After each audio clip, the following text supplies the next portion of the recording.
Christ lui-même l'a donné à l'Église comme chef de tous. Car l'Église est le corps du Christ, dont elle reçoit sa plénitude, puisque le Christ est celui qui amène toutes choses à leur plénitude. C'est la puissance que l'Église a reçue du Christ, de l'oint et de son onction. Le chrétien doit devenir fort en Jésus, car sans lui il n'a aucune force. La source de notre pouvoir est le Seigneur lui-même. Devenez membre de la chaîne et AIDEZNOUS à propager la parole de Dieu dans le monde entier. Samedi 16 mars 2024. Parlez à Dieu en 5 minutes. Description de la vidéo. Prends ta force. Devenir de plus en plus fort, vivant uni au Seigneur et recevant la force de sa grande puissance.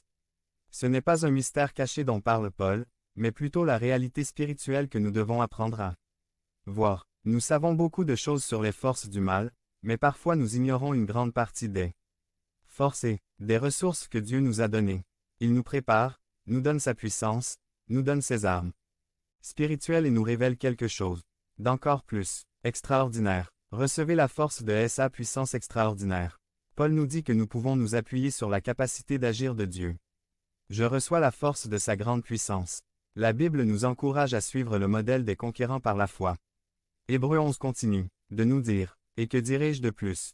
Eh bien, je manquerai de temps pour parler de Gédéon, Baraka, Samson, Jephthé, David, Samuel, et des prophètes, qui par la foi a conquis les royaumes, a rendu la justice, a obtenu des promesses, a fermé la gueule des lions, a éteint la violence du feu, a échappé au tranchant de l'épée. Étant faibles, ils sont devenus forts, ils sont devenus puissants dans la guerre, ils ont mis en fuite les armées étrangères. L'apôtre Paul lui-même a fait l'expérience de cette préparation de la part de Dieu alors qu'il était formé comme leader qui porterait l'évangile de transformation jusqu'aux extrémités de la terre.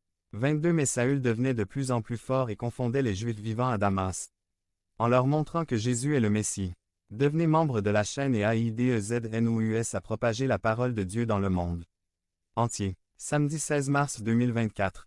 Si vous croyez en la puissance de Dieu, commentaire 11. Il est temps d'assumer votre statut de gagnant. Résumé. Les chrétiens doivent adopter l'attitude d'enfant de Dieu et non de victime du diable. Par Moïse faux. Ne laissez pas l'ennemi continuer à vous piller.